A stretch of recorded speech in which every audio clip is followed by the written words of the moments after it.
Cette scène surréaliste tournée en caméra cachée montre l'ampleur de la fraude au baccalauréat.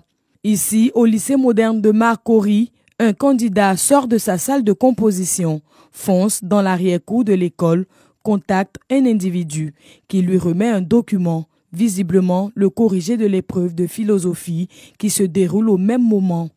Heureusement, la scène et plusieurs autres tentatives de fraude n'échappent pas aux services de police et de ceux du ministère de l'Éducation nationale et de l'alphabétisation.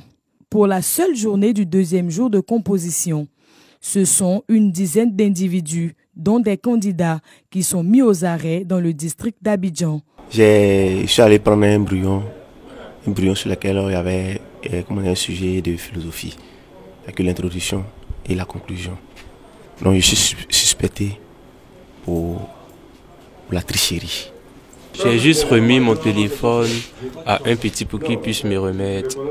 Après, vu qu'il s'entraînait dans la salle, donc du coup, quand ils sont venus en salle, le gendarme avec le chef du centre, ils nous ont demandé s'ils ont des téléphones, si on peut remettre. Alors, il a remis. Je reconnais que j'ai remis mon téléphone à un petit pour m'apporter, c'est tout. Il m'a demandé à ce que je fasse l'introduction et la conclusion pour lui, vu que j'ai déjà l'avance sur la chose. Et c'est ce que j'ai fait et je lui ai remis. Il m'a demandé à ce que je parte l'attendre. Quand il va finir, on va partir. C'est ça, ils sont venus m'arrêter pour me dire que j'étais en train de faire des transactions. Et sinon, j'ai avoué, je reconnais que je lui ai remis l'introduction et la conclusion comme il m'a demandé. Au lycée moderne de Marcory, tout comme au groupe scolaire Rodin de Yopougon-Yangon, les modes opératoires sont les mêmes.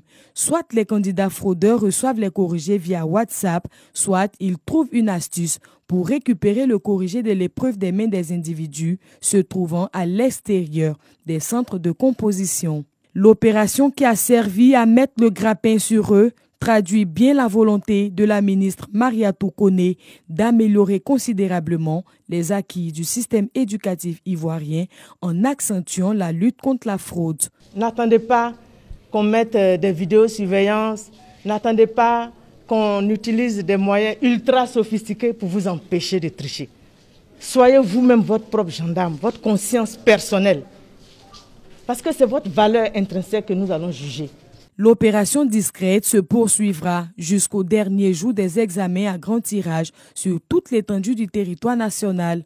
En attendant, les candidats fraudeurs et leurs complices vont répondre de leurs actes devant les juridictions compétentes.